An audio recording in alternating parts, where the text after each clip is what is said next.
Hindu laws के अंदर Hindu marriage act 1955 के कंप्लीट लेक्चर के बारे में। यानी कि इस वीडियो में हम कवर करेंगे हिंदू मैरिज एक्ट के कंप्लीट 30 सेक्शंस और उनको आसानी से समझने और याद करने के तरीके के बारे में। तो आप लोग इस वीडियो को बिना स्किप करे देखें, क्योंकि अगर आप वीडियो स्किप करेंगे तो कहीं ऐसा ना हो कि कोई इंपॉर्टेंट सेक्शन आपसे मिस हो जाए। तो चलिए शुरू करते हैं। मैरिज एक्ट 1955 को हम शुरू करते हैं, जिसमें हमने बताया कि 30 सेक्शंस होते हैं। इसको मेनली 6 पार्ट में डिवाइड किया जाता है। पहला पार्ट है प्रिलिमिनरी, जिसमें मेन सेक्शंस जो जनरल सेक्शंस होते हैं सेक्शन 1 से लेकर सेक्शन 4 तक शामिल हैं। दूसरा पार्ट है हिंदू मैरिज, जिसमें सेक्शन 5 से लेकर सेक्शन 8 तक शामिल हैं, जिसमें कंडीशन ऑफ मैरिज, रजिस्ट्रेशन के बारे में बताया गया है, सेरेमनीज़ के बारे में बताया गया है। बात करते हैं थर्ड पार्ट की, restitution of conjugal rights and judicial separation, जिसमें सेक्शन 9 और सेक्शन 10 शामिल हैं। फिर बात करते हैं part 4, nullity of marriage and divorce, यानी कि किसी मैरिज को ख़त्म करने का प्रोसेस और डाइवोर्स बताए गए हैं इन सेक्शंस में। फिर बात करते हैं पार्ट 5, जुरिडिक्शन एंड प्रोसीजर, यानी कि किसी पिटीशन को फाइल करने के लिए जुरिडिक्शन क्या होगा, उसका प्रोसीजर क्या होगा, कैसे किया जा सकता है, उसका कंटेंट क्या होगा, वो बताया गया इन सेक्शंस में। और लास्ट पार्ट है पार्ट 6, जिसमें बताया गया सेविंग्स एंड रिपील्स के बारे में, जो सेक्शन 29 और 30 में कवर होता है। तो चलिए शुरू करते हैं पार्ट 1 यानी कि प्रिलिमिनरी से। पार्ट 1 प्रिलिमिनरी, जिसमें सेक्शन 1 से लेकर सेक्शन 4 तक कवर होते हैं। शुरू करते हैं सेक्शन 1 से, जो बताता है शॉर्ट टाइटल और इस एक्ट की एक्सटेंड कहाँ तक है, यानी कि कहाँ तक इसका फैलाव है। तो दोस्तों, इस एक्ट का जो शॉर्ट टाइटल है वो है द हिंदू मैरिज एक्ट 1955। और अगर हम बात करें इसके एक्सटेंड की कि ये एक्ट कहाँ तक एप्लीकेबल है, कहाँ तक एक्सटेंड करता है, तो ये एक्ट पूरे इंडिया में एप्लीकेबल है। 30 अक्टूबर 2019 से ये एक्ट J&K यानी कि जम्मू और कश्मीर पे भी एप्लीकेबल होना शुरू हो गया है। अब चलते हैं सेक्शन 2, यानी कि ये एक्ट जो है किस पर एप्लीकेबल होता है उसके बारे में बात करता है। तो इसमें हमें 3 पॉइंट देखने हैं कि ये एक्ट अप्लाई होता है सबसे पहले जो हिंदू हैं बाय रिलीजन उन पर। दूसरा पॉइंट है जो बुद्ध, सिख और जैन हैं उन पर यह एक्ट एप्लीकेबल होता है।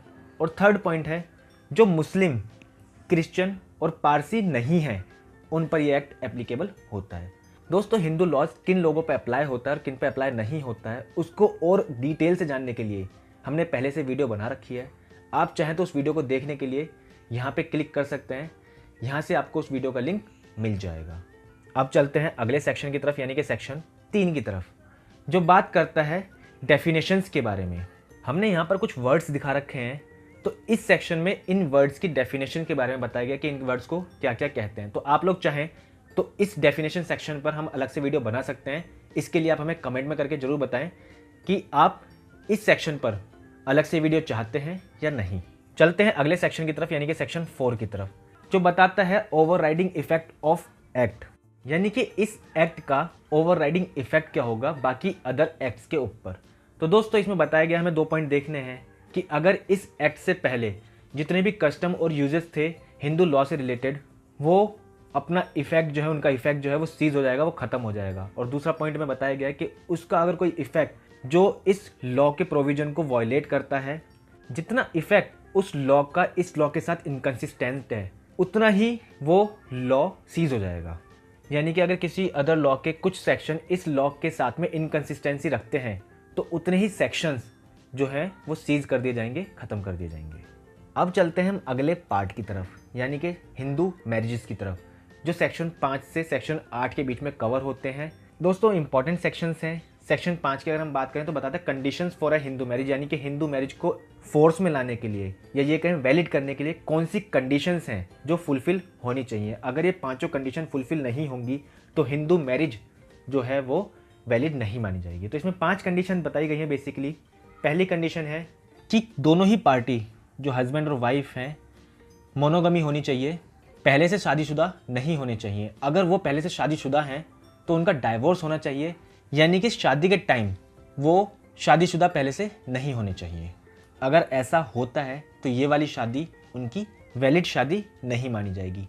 दूसरा पॉइंट है कॉम्पिटेंट फॉर मैरिज, यानी कि शादी के लिए जो दोनों ही पार्टी कॉम्पिटेंट होनी चाहिए। कॉम्पिटेंट को हम कैसे जानते हैं, यानी कि दोनों ही फ्री कंसेंट और वैलिड कंसेंट देने के लिए कॉम्पिटेंट हो। दूसरा, कोई भी पार्टी इंसेन नहीं होनी चाहिए। तो ये थी कॉम्पिटेंसी। थर्ड पॉइंट की हम बात करें तो उनकी एज बताई गई है कि जो हस्बैंड है, जो ब्राइड ग्रूम, जो दूल्हा है, उसकी एज, जो मेल है उसकी एज 21 होनी चाहिए और जो फीमेल है उसकी एज मिनिमम 18 होनी चाहिए। इससे अगर हम कम उम्र की शादी करते हैं तो वो शादी वैलिड नहीं मानी जाएगी। बात करते हैं फोर्थ पॉइंट की। तो जो शादी वो करने वाले हैं वो शादी प्रोहिबिटेड रिलेशनशिप में नहीं आनी चाहिए। प्रोहिबिटेड रिलेशनशिप की डेफिनेशन दोस्तों सेक्शन 3 में ही बताई गई है कि अगर इन रिलेशन में शादी की जाती है तो वो शादी प्रोहिबिटेड रिलेशनशिप में आएगी। बात करते हैं फिफ्थ पॉइंट की। जो पार्टीज़ हैं उनके बीच में सापेंडर रिलेशनशिप नहीं होना चाहिए। सापेंड जो है वो भी हम सेक्शन 3 में पढ़ेंगे, जिसमें कुछ रिलेशन बताए गए हैं। इन वर्ड्स को आपको समझने के लिए आपको सेक्शन 3 पढ़ना पड़ेगा। अब चलते हैं हम अगले सेक्शन की तरफ, यानी कि सेक्शन 6 की तरफ, जो बताता है गार्जियनशिप इन मैरिज, यानी कि शादी में गार्जियनशिप किसके हाथ में जाएगी। जो सेक्शन जो है रिपील कर दिया गया था चाइल्ड मैरिज रिस्ट्रेंट एक्ट 1978 के थ्रू, यानी कि इसे हमें पढ़ने की जरूरत नहीं है।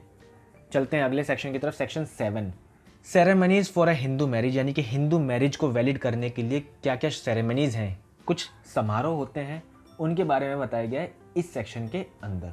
तो दोस्तों इस सेक्शन में बताया गया है कि हिंदू मैरिज को सोलमनाइज करने के लिए या उसको कहें कि संपन्न करने के लिए ये सेरेमनीज होनी बहुत ज़रूरी है। तो पहला पॉइंट इसमें बताया गया है कि जो भी कस्टमरी राइट्स होते हैं, जो भी संस्कार होते हैं वो होने ज़रूरी हैं।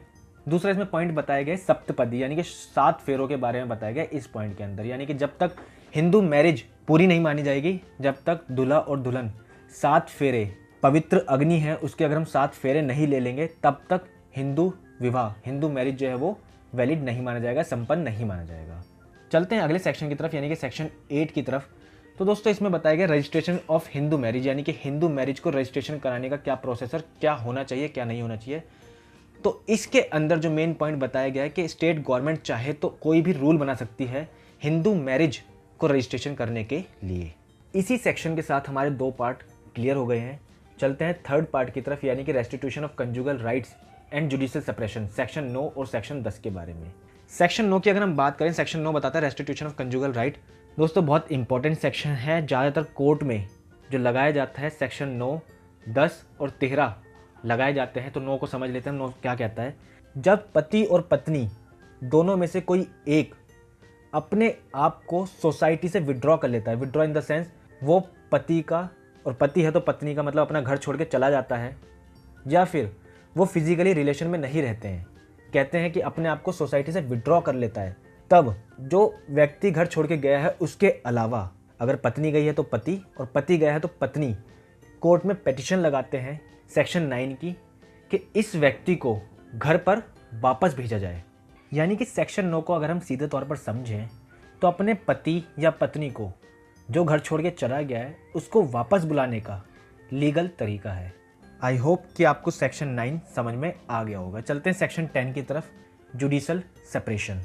तो दोस्तों जुडिशल सेपरेशन में बताया गया है कि पति या पत्नी दोनों में से कोई भी व्यक्ति सेक्शन 13 में जो ग्राउंड्स दे रखे हैं डाइवोर्स के, उन ग्राउंड्स के बिहाफ पर कोर्ट में पिटीशन फाइल कर सकता है जुडिशल सेपरेशन के लिए।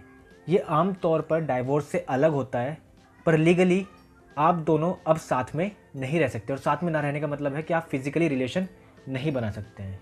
अब आप लोग सोच रहे होंगे कि जुडिशल सेपरेशन और डाइवोर्स में अंतर क्या होता है। तो अगर आप लोग चाहें कि जुडिशल सेपरेशन और डाइवोर्स में अंतर हम बताएं तो हमें कमेंट करके ज़रूर बताएं कि हम उस पर एक वीडियो बनाएं। तो हम जुडिशल सेपरेशन और डाइवोर्स में डिफरेंसेस को लेकर एक वीडियो बता देंगे ताकि आप लोगों का डाउट जो है बिल्कुल क्लियर हो सके। तो दोस्तों हिंदू मैरिज एक्ट के 3 पार्ट होते हैं क्लियर। चलते हैं चौथे पार्ट की तरफ, नलिटी ऑफ मैरिज, जो सेक्शन 11 से लेकर सेक्शन 18 के बीच में कवर होता है। शुरू करते हैं सेक्शन 11 से, जो बताता है वॉइड मैरिज, यानी कि अगर कोई भी शादी जो सेक्शन 5 में कंडीशन बताई गई हैं उनमें से सेक्शन 5 क्लॉज 1, क्लॉज 4 और क्लॉज 5 की कंडीशन को फुलफिल नहीं करता है तो हिंदू मैरिज एक्ट के थ्रू वो शादी वॉइड मैरिज मानी जाएगी, वॉइड मानी जाएगी, वो शादी वैलिड नहीं मानी जाएगी। और दोस्तों हमें इस सेक्शन में एक बात खास ध्यान देने वाली बात है कि ये सेक्शन सिर्फ उन शादी पे अप्लाई होगा, उन मैरिज पे अप्लाई होगा जो शादी इस एक्ट के बाद सोलमनाइज हुई है या संपन्न हुई है, यानी कि 1955 के बाद जो शादी संपन्न हुई है उन शादी पे ये एक्ट अप्लाई होगा, ये सेक्शन अप्लाई होगा, उनसे पहले वाले पर नहीं। अब बात करते हैं सेक्शन 12 की, वॉइडेबल मैरिज, यानी कि वो शादी जिसमें दोनों पार्टी हस्बैंड और वाइफ में से कोई भी एक चाहे तो शादी को कंटिन्यू कर सकता है और चाहे तो उसको वॉइड करा सकता है। उन शादियों को कहते हैं वॉइडेबल शादी। जैसे अगर हम एग्जांपल दें कि शादी से पहले जो पत्नी है, जो महिला है जिसकी शादी होने वाली है, अगर वो किसी और से प्रेग्नेंट हो जाती है उस व्यक्ति के अलावा जिससे उसकी शादी होने वाली है, तो जो व्यक्ति है, जो हस्बैंड बनने वाला जिसकी शादी होने वाली है, वो चाहे तो इस ग्राउंड पर इस शादी को वॉइड भी कर सकता है और चाहे तो वैलिड भी कर सकता है। ऐसी शादी को हम बोलेंगे वॉइडेबल मैरिज। अब चलते हैं सेक्शन 13 की तरफ, डाइवोर्स। इसमें ना सेक्शन 13 में कुछ ग्राउंड्स दे रखे हैं, जिन ग्राउंड्स के बिहाफ पर, जैसे कि हमने सेक्शन 10 में पढ़ा, आप जुडिशियल सेपरेशन ले सकते हैं, और साथ ही साथ उन ग्राउंड्स के बिहाफ पर कोई भी एक पर्सन, हस्बैंड या वाइफ जो है वो डाइवोर्स भी ले सकती हैं। दोस्तों सेक्शन 13 जो है हिंदू मैरिज एक्ट में सबसे ज़्यादा डाले जाने वाला सेक्शन है। सेक्शन 9, 10 और 13 बहुत ही ज़्यादा यूज़ होते हैं ये सेक्शंस हिंदू मैरिज एक्ट में। अगर हम मैट्रिमोनियल केसेस की बात करें तो सबसे ज़्यादा यूज़ होने वाला सेक्शन 13, 13B, 9 और 10। चलते हैं सेक्शन 13A की तरफ, alternate relief in divorce proceeding, यानी कि डाइवोर्स की जितनी भी प्रोसीडिंग होगी तो कोर्ट चाहे तो उन प्रोसीडिंग्स में अल्टरनेट रिलीफ जो है उनका ऑर्डर भी कर सकती है। दोस्तों मोस्ट इंपॉर्टेंट सेक्शन 13B जो म्यूचुअल डाइवोर्स की बात करता है। इसमें जब दोनों ही पार्टी, हस्बैंड और वाइफ, पति पत्नी दोनों ही राज़ी हैं तलाक लेने के लिए, तो उन दोनों की कंसेंट से, दोनों की म्यूचुअल कंसेंट से जो डाइवोर्स होता है उसको हम कहते हैं section 13B, mutual divorce. Section 14 की अगर हम बात करें, no petition for divorce to be presented within 1 year of marriage, यानी कि इसमें बताया गया कि कोई भी पेटिशन जो है डाइवोर्स की वो शादी के 1 साल के अंदर अंदर नहीं डाली जानी चाहिए। अगर ऐसा होता है तो वो पेटिशन जो है डिस्पोज कर दी जाएगी ऑनरेबल कोर्ट के द्वारा, या फिर कोई एक्सेप्शनल केस होता है जिसमें वो परमिशन लेकर आता है हाई कोर्ट की, तो उस केसेस में जो पेटिशन जो है वो 1 साल के अंदर कोर्ट में डाली जा सकती है। अदरवाइज अगर कोई पेटिशन 1 साल के अंदर, डाइवोर्स पेटिशन नहीं डाली जा सकती। चलते हैं सेक्शन 15 की तरफ, डाइवोर्स पर्सन व्हेन में मैरी अगेन, यानी कि डाइवोर्स व्यक्ति चाहे वो पुरुष हो या महिला हो, यानी कि पति हो चाहे पत्नी हो, शादी दोबारा से कब कर सकते हैं। तो दोस्तों इसमें बताया गया है कि जब उनका डाइवोर्स कंप्लीट हो जाएगा, यानी कि डाइवोर्स का ऑर्डर आ जाएगा और उस ऑर्डर के खिलाफ कोई भी, दोनों में से कोई भी पार्टी अपील नहीं करेगी, और अगर अपील करती है तो उस अपील का जो ऑर्डर आ जाएगा उस ऑर्डर के बाद वो लोग दोबारा से शादी कर सकते हैं। यानी कि दोस्तों किसी ने डाइवोर्स की पिटीशन लगाई, उस पिटीशन पे ऑर्डर आ गया, अगर दोनों में से कोई भी व्यक्ति अपील में नहीं जाता है तो वो ऑर्डर फाइनल ऑर्डर होगा, उस ऑर्डर के बाद में आप दोबारा से शादी कर सकते हैं। अदरवाइज अगर दोनों में से कोई भी एक अपील में चला जाता है तो अपील का जो ऑर्डर आएगा वो ऑर्डर फाइनल ऑर्डर माना जाएगा, और उस ऑर्डर के बाद में जब वो ऑर्डर आ जाएगा उसके बाद दोबारा से शादी वो लोग कर सकते हैं। अब चलते हैं अगले सेक्शन यानी कि सेक्शन 16 की तरफ, legitimacy of child of void and voidable marriage, यानी कि वॉइड और वॉइडेबल मैरिज से अगर कोई बच्चा होता है, कोई बेबी जन्म लेता है, तो उसकी लेजिटिमेसी, वो बच्चा वैलिड, वैध है या नहीं है, उसके बारे में बताता है सेक्शन 16। तो दोस्तों हमें एक चीज़ ध्यान रखनी है कि चाहे बच्चा वॉइड मैरिज से हो चाहे वॉइडेबल मैरिज से हो, बच्चा जो है वो वैलिड ही माना जाएगा, उसके जो राइट्स होंगे वो वैलिड ही माने जाएंगे। अब चलते हैं सेक्शन 17 की तरफ, यानी कि पनिशमेंट ऑफ बायगमी। दोस्तों अगर कोई भी व्यक्ति, पति और पत्नी में से कोई भी एक व्यक्ति इस एक्ट के कमेंस होने के बाद, यानी कि इस एक्ट के फोर्स में आने के बाद बायगमी करता है, द्विविवाह करता है, दूसरी शादी करता है, तो इसमें बताया गया है कि उसकी पनिशमेंट आईपीसी के सेक्शन 494 और 495 के प्रोविजन के हिसाब से दी जाएगी, और वो व्यक्ति आईपीसी के सेक्शन 494 और 495 के हिसाब से पनिशेबल होगा। अगले सेक्शन की तरफ चलते हैं, यानी कि सेक्शन 18 की तरफ, punishment for contravention of certain other conditions for Hindu marriage. तो दोस्तों सेक्शन 18 में बताया गया है कि अगर कोई भी व्यक्ति, अगर कोई अदर कंडीशन रखी गई है हिंदू मैरिज में और उन मैरिज को वायलेशन करता है, उनको कॉन्ट्रावेंशन करता है, तो वो भी पनिशेबल होगा। अब बात करते हैं हिंदू मैरिज एक्ट में 5वां पार्ट, यानी कि जुरिस्डिक्शन एंड प्रोसीजर, जो कवर होता है सेक्शन 19 से लेकर 28 तक। बात करते हैं सेक्शन 19 की, court to which petition shall be presented, यानी कि किस कोर्ट में पिटिशन जो है वो प्रेजेंट की जानी चाहिए। तो दोस्तों जहाँ शादी हुई हो, जहाँ पे शादी संपन्न हुई हो, या जहाँ से पिटिशनर बिलोंग करता हो, जहाँ से रेस्पोंडेंट बिलोंग करता हो या फिर दोनों पार्टी हस्बैंड और वाइफ लास्ट साथ में रहे हों। इन जगहों में से किसी भी एक जगह पर जो पेटिशंस हैं, चाहे सेक्शन 9 की हो, 10 की हो, 11 की हो, 12 की, 13 की, किसी भी सेक्शन में हो हिंदू मैरिज एक्ट की, वो फाइल की जा सकती है। अब बात करते हैं सेक्शन 20 की, contents and verification of petition, यानी कि पेटिशन में कंटेंट क्या क्या होगा। तो इस सेक्शन में बताया गया कि इस पेटिशन में जो कंटेंट होगा वो ट्रू होगा, फैक्ट्स पे बेस होगा और वो परमिटेबल होना चाहिए कोर्ट के द्वारा। चलते हैं अगले सेक्शन की तरफ, सेक्शन 21, एप्लीकेशन ऑफ एक्ट 5/1908, यानी कि इस एक्ट के जो सब्जेक्ट हैं वो रेगुलेट किए जाएंगे सीपीसी यानी कि कोड ऑफ सिविल प्रोसीजर के प्रोविजन के हिसाब से। Section 21A, power to transfer petition in certain cases, यानी कि किसी भी केसेस में जो पेटिशन है उसको ट्रांसफ़र करने की पावर्स भी कोर्ट के पास में है। Section 21B, special provision relating to trial and disposal of petition under the act. तो इस सेक्शन में बताया गया है कि जस्टिस के लिए, न्याय के लिए जहाँ तक एप्लीकेबल होगा, प्रैक्टिसेबल होगा, कोई भी पेटिशन वो ट्रायल की जाएगी, वो कंक्लूड की जा सकती है। अब चलते हैं अगले सेक्शन की तरफ, सेक्शन 21C, डॉक्यूमेंट्री एविडेंस। तो इस सेक्शन में साफ साफ लिखा गया कि कोई भी डॉक्यूमेंट्री एविडेंस सिर्फ इस बिना पर रोक नहीं लगा जा सकती उस पर कि उस पर प्रॉपर स्टैंप और रजिस्टर्ड नहीं हुआ है। अब बात आती है सेक्शन 22, सेक्शन 22 की, proceedings to be in camera and may not be printed और पब्लिश्ड। तो इस सेक्शन में बताया गया कि जितनी भी प्रोसीडिंग्स होगी इस एक्ट के अंदर वो अंडर द कैमरा होगी, पर ना तो वो प्रोसीडिंग्स प्रिंट की जा सकती और ना पब्लिश की जा सकती। अगर कोई व्यक्ति ऐसा काम करता है तो वो पनिशेबल ऑफेंस होगा और उसके खिलाफ कार्रवाई की जा सकती है। सेक्शन 23, डिक्री इन प्रोसीडिंग्स। तो दोस्तों सेक्शन 23 कहता है कि जितनी भी प्रोसीडिंग्स, जितनी भी ट्रायल कोर्ट के सामने, जितनी पेटिशन लाई गई है, कोर्ट का काम है उन प्रोसीडिंग्स में अपनी decree they. Section 23A, relief for respondent in divorce and other proceedings. दोस्तों अगर किसी पेटिशन में पेटिशनर जो है किसी रिस्पोंडेंट पर क्रुअल्टी या फिर अडल्ट्री का ग्राउंड लगाता है, तो इसमें बताया गया है कि वो रिस्पोंडेंट अपने आप को डिफेंड करने के साथ साथ वो काउंटर क्लेम भी कर सकता है और वो चाहे तो इसके साथ साथ अपने लिए रिलीफ की मांग भी कर सकता है। Section 24, maintenance pendant light and expenses of proceedings, यानी कि दोस्तों अगर कोई भी व्यक्ति, चाहे हस्बैंड हो चाहे वाइफ हो, पेटिशन फाइल करते हैं और वो पेटिशनर है और उनकी इनकम नहीं है पेटिशन फाइल करने की, या उन कहें कि उनके पास प्रॉपर इनकम नहीं है इस केस से रिलेटेड एक्सपेंसेस उठाने के लिए, तो वो पेटिशन में अपील भी कर सकते हैं, ऑर्डर करवा सकते हैं कि रिस्पोंडेंट जो है वो पे करेगा पेटिशनर को वो सारी एक्सपेंसेस। ये बताया गया सेक्शन 24 में। अब बात करते हैं section 25, permanent alimony and maintenance, यानी कि अगर किसी भी कोर्ट के सामने ऐसा कोई पेटिशन आती है हिंदू मैरिज एक्ट से संबंधित, इस एक्ट से संबंधित, तो कोर्ट डिक्री पास करते समय पेटिशनर के लिए, चाहे पेटिशनर जो है वो हस्बैंड है या वाइफ है, उसके लिए रेस्पोंडेंट को ऑर्डर कर सकती है कि वो पेटिशनर को मेंटेनेंस या फिर परमानेंट एलिमनी दे। बात करते हैं सेक्शन 26, कस्टडी ऑफ चिल्ड्रन, यानी कि जब सपोज कीजिए नलिटी ऑफ मैरिज का कोई केस डाला, चाहे वो वॉइड मैरिज में हो, वॉलिडेबल में हो, या फिर जुडिशियल सेपरेशन हो, या फिर डाइवोर्स के लिए केस डाला गया है, तो उस सिचुएशन में जो कस्टडी है बच्चे की या बच्चों की वो किसके पास जाएगी, तो उसका फैसला भी कोर्ट द्वारा लिया जाएगा, ये बताया गया इस सेक्शन में।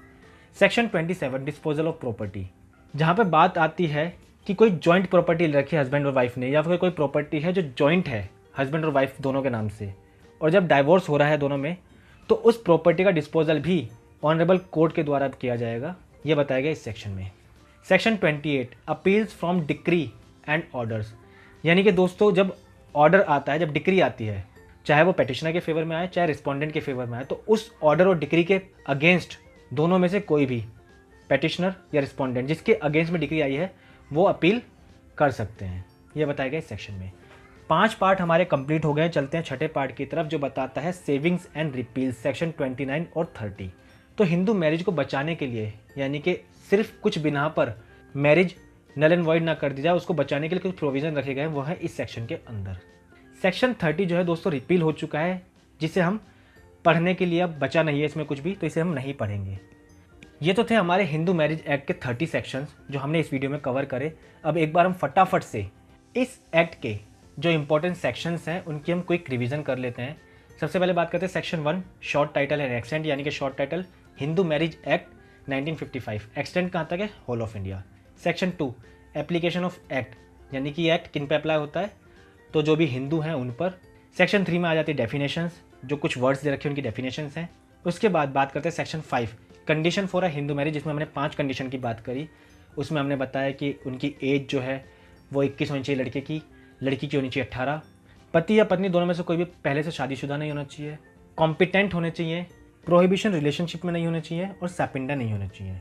उसके बाद बात करते हैं सेक्शन 9 की रेस्टिट्यूशन ऑफ कंजुगल राइट, यानी कि अगर कोई अपने आप को सोसाइटी से विड्रॉ कर लेता है तो उसको लीगली वापस बुलाने के लिए सेक्शन 9 का इस्तेमाल किया जाता है। जुडिशल सेपरेशन यानी कि कोर्ट की मदद से अपने आप को अलग कर लेना, ये दोस्तों डाइवोर्स नहीं है, ध्यान रखना इस बात को।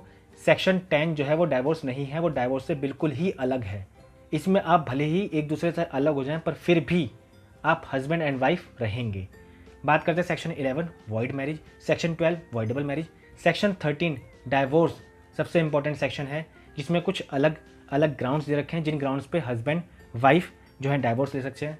सेक्शन 13B म्यूचुअल कंसेंट पे जो डाइवोर्स है उसकी बात करता है। Section 24 maintenance pendant light and expenses of proceeding, यानी कि प्रोसीडिंग के जो एक्सपेंसेस हैं वो भी पेटिशनर जो चाहे रेस्पोंडेंट से ले सकता है। तो ये थे कुछ important sections Hindu marriage act के। Hindu marriage act complete act हमने इस वीडियो में कवर किया है। इसी में अगर आपको लगता है कि कुछ अलग से हमें वीडियो बनानी चाहिए कुछ टॉपिक को लेकर, जिसको कुछ डिटेल से समझाना चाहिए, तो आप हमें कमेंट करके बता सकते हैं। जैसे कि हमने कहा condition for a Hindu marriage या फिर differences between judicial separation and divorce, अगर आप हमें कमेंट करेंगे तो हम जरूर वीडियो बनाएंगे। तो दोस्तों आज की इस वीडियो में बस इतना ही।